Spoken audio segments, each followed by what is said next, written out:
뉴스 헤드라인에 걸려야 할 소식이 숨어 있었습니다. 일본이 올림픽에 목숨을 거는 틈에 한국이 일본의 독점 기술을 뚫어버린 기술 관련 소식인데요. 모두가 도쿄올림픽이라는 이슈에 집중할 때 한국은 계속해서 약진을 하고 있었고 일본에서는 비상이 걸린 상황입니다. 최근 글로벌 공급망 어느 한 지점에서 발생한 충격은 연결고리처럼 사슬을 타고 확산되었습니다. 텍사스의 한파나 대만의 가뭄, 일본의 화재 사고 등은 전 세계적 차량용 반도체 공급 부족과 나아가 전 세계적인 자동차 공장 셧다운으로 이어졌죠. 초연결 사회일수록 공급망 안보가 산업 안보의 필수 불가결한 요소임을 알 수 있는 대목입니다. 때문에 글로벌 공급망의 효율을 최대한 활용하면서 공급망 안보도 지키는 방법이 무엇보다 중요해지고 있는데요. 핵심은 주력 산업의 필수적인 소재와 부품 장비를 중심으로 자국 내 생산 능력을 확보하거나 수입을 다변화하여 특정국에 대한 의존을 낮추는 데 있다고 할 수 있겠습니다. 그리고 현재 도쿄올림픽의 모든 시선이 쏠린 가운데 한국이 반도체 분야에서 제대로 일을 냈습니다. 수출 규제로 한국의 타격을 주려 했던 일본은 또 한번 역관광을 당해버린 상황인데요. 이번에는 특히 일본의 독점 기술을 뚫어낸 상황이라 일본 업계는 당혹감을 감추지 못하고 있습니다.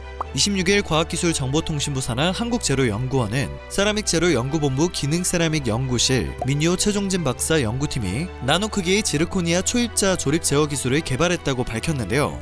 이는 초소형 세라믹 비드 국산화에 한 발짝 다가서는 엄청난 성과입니다. 연구 결과는 세계적인 학술지 ACS 나노지 등에 게재가 된 상황입니다. 또 연구팀은 이것을 고경도 고밀도 고탄성 개수인 초소형 세라믹 마이크로 입자로 변환하는 기술도 함께 개발했는데요. 나노 입자 콜로이드 서스펜션 분산 안전성과 조립 속도를 동시에 조절해 구형도와 밀도가 매우 높은 초소형 세라믹 구형 조립체를 제조하게 됩니다. 소결 공정을 제어해 구형도를 유지하면서도 세라믹 소재의 경도와 밀도, 탄성 개수를 향상했다고 하는데요. 연구팀은 초소형 세라믹 비드 국산화를 목표로 해당 기술을 발전시키고 상용화 기술 개발을 추진할 예정입니다. 중요한 것은 크기와 지름, 입자가 작아질수록 원료를 더 미세하게 분쇄하고 연마할 수 있는 세라믹 비드가 전기와 전자, 에너지와 바이오, 항공과 촉매 산업 등 여러 분야의 핵심 소재로 주목을 받고 있다는 사실입니다. 일반적으로 의약품에는 지름 0.3mm, 2차 전지나 반도체 등에는 지름 0.1mm의 미세한 크기로 가공한 세라믹 비드를 이용하고 있죠. 현재 30마이크로미터급 이하 초소형과 고경도 세라믹 비드 제조 기술은 일본 업체가 독점하고 있는 실정입니다. 때문에 이번 국내 연구팀의 성과는 일본에게 큰 위기로 받아들여질 수밖에 없는 것입니다. 연구 개발을 주도한 미니오 선임연구원은 이번 연구 결과는 고밀도와 고경도, 구형도가 높은 세라믹 마이크로 입자 제조 기술을 확보한 것으로 일본 업체가 독점한 초소형 세라믹 비드 제조 상용화에 독점 균열을 낼 것으로 보고 있다며 다양한 산업 분야에 활용 가능하다는 점에서 향후 가치가 더욱 기대된다는 입장을 전했습니다. 한국재료연구원은 산업통상자원부 소재부품기술개발 사업의 지원을 받아 이 연구를 수행한 것으로 전해집니다. 한국은 2년 전 일본의 수출 규제 조치로 반도체와 디스플레이 등 우리 주력 산업 공급망에 가해진 위협에 대응하고자 소부장 경쟁력 강화 대책을 발표하고 일본에 크게 의존하고 있는 100대 핵심 소부장에 대한 공급 안정화 정책을 추진한 바 있습니다. 자체 기술 개발에 투자하고 공장을 신설 및 증설하고 외투 유치를 통해 국내 생산 기반을 강화하는 한편 주요국과 협력하며 공급처를 다변화한 것이죠. 그 결과 제조업 기반이 붕괴될지도 모른다는 당초의 우려와는 달리 지난 2년간 생산 차질 없이 공급망을 안정적으로 유지하고 있으며 일본이 독점하고 있던 기술을 뚫어내는 성과가 나오고 있는 아주 바람직한 현상이 이어지고 있는 것입니다. 그러나 일본에서는 아직도 현실을 자각하지 못하는 듯한 반응이 나오고 있습니다. 관련 소식에 대한 일본 네티즌들은 한국의 반도체는 일본의 소재가 없으면 발전하지 못한다. 전부 국산화를 한다고 하지만 여전히 결국 일제의 것을 사용하고 있다. 성과만 추구하는 한국은 기초기술을 성장시키지 않는다. 마지막 발악, 어떤 일을 하더라도 일본을 넘어설 수 없을 것. 언제나처럼 일본의 소재를 이용해 일제 기계로 열심히 반도체를 만들어주세요 라는 의견을 나누고 있었죠. 현실 파악을 못해도 너무 못하고 있는 상태였습니다.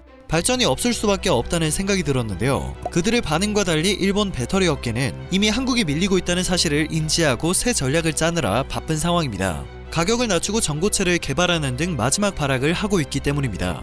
파나소닉을 대표로 한 일본 배터리 업계는 전기차 배터리 태동기를 주도했지만 지난해를 기점으로 한국 업체들의 고전하는 모습을 보이고 있는 것이 사실입니다. 어떻게도 상황이 나아지지 않자 이제는 자존심을 버리고 저가형 배터리 양산을 기획하고 있고 심지어 현재의 리튬이온 배터리는 이미 경쟁이 뒤처졌다고 판단해 다음 세대 주력이 확실시되는 전고체 배터리 기술 선점에 공을 들이고 있는 상태입니다.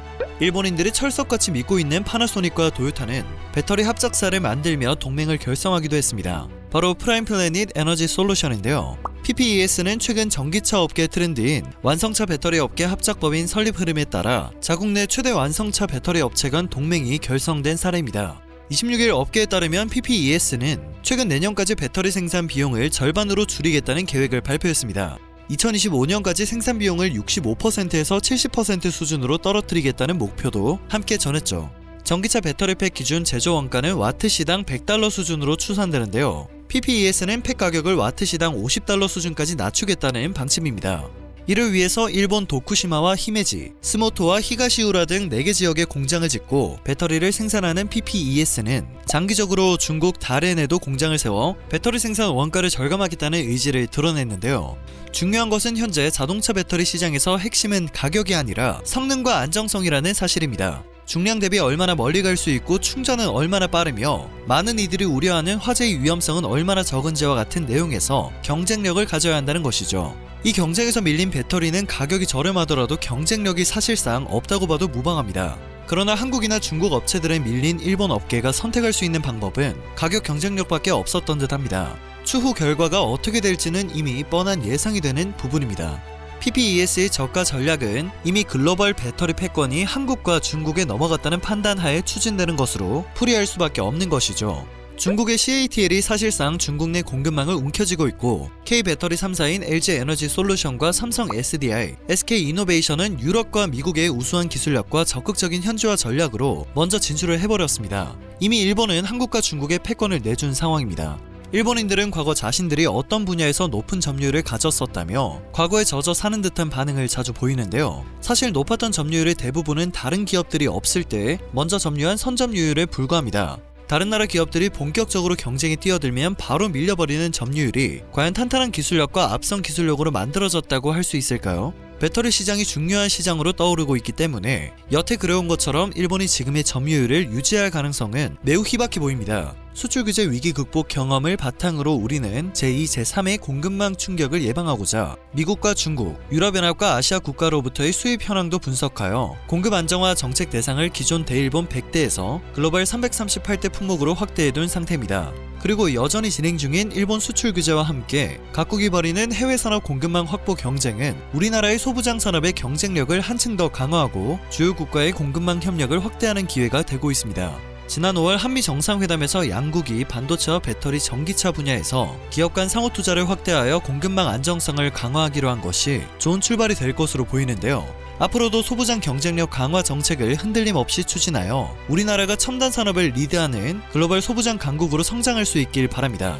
오늘 전해드릴 소식은 여기까지입니다. 영상이 정보가 되셨다면 좋아요와 구독 한 번씩만 부탁드립니다. 늘 새롭고 유익한 뉴스를 전하는 로버튜브 되겠습니다.